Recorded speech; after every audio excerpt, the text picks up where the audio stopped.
Hi, I'm Yehuda, and I just got back from Simchas Torah by the Rebbe. So, I was thinking about the experience. How could I tell? People ask how it was. I met the best and the worst of society. And that's what religion is about. Everyone is a part of it. The most uneducated, the most... Like, literally, you have people that are mamish like the Taliban. Just instead of holding a Quran, they're holding a Kitzur Shulchan Aruch. And they're enforcing it with the same logic and zeal. A younger man, your neighbor on Montgomery Street, I don't want to say his name, we're talking about stuff, and he goes, what turned you off about Judaism? About Yiddishkeit? And I looked at him, I'm like, you're 40 years old. You're 40 years old. Such a stupid question, what turned me off? You tell me what turned me off. Nothing. You grow. You mature. You can only get better. And this guy is ganz 11. You know, I met a scientist. I grew up on his street. I remember him from age 5, 6, Purim, Shabbos, everything. He's going to New Mexico to work. He's going to visit he has a daughter in Los Angeles. Physics, hierarchy of science. And then there was Baruch Zaltzman, Antalucha, and him.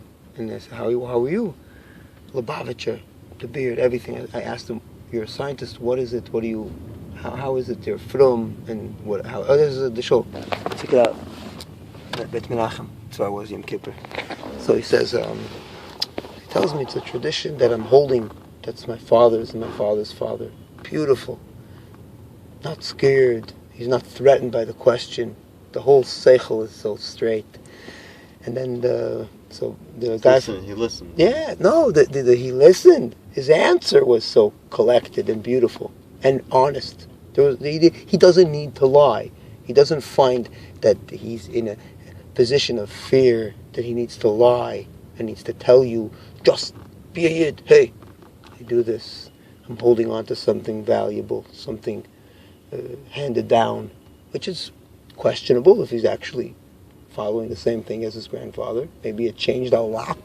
You know, maybe there's so much topping on the cake that you forgot what the cake is.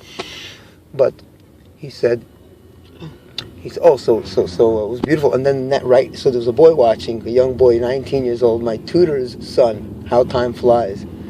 So I showed him, you saw the way the guy from Chinuch answered. There was a Menayel and Oli Torah, and how the scientist answered. They're both from Lubavitchers. One answered with fear and discomfort and worry, and the other guy, he answered so beautifully. Science doesn't make it impossible to be religious. It only makes it possible not to be. So he's not telling you a bunch of lies, and he has to back up. The Salanter says in Musa that for every lie you need to tell 7 more. So can you imagine what kind of lifestyle that is? Every Shabbos, every Pesach, every Sukkot, you have to lie and fix up old lies and stick it. They have to tell you. A friendly reminder I saw on the wall that the Rebbe is alive, but Gashmi is Gashmi. Like, you know, some neighborhoods have like a Eitiv. The Eitiv is up, the Eitiv is down. So in Kanai, they're letting you know the Rebbe is up, he's alive, he's biologically eating. So, you know, make sure that Groner picks up the exact diet. The Rebbe used to have his meatballs, I remember. I took that sign as a souvenir, that poster.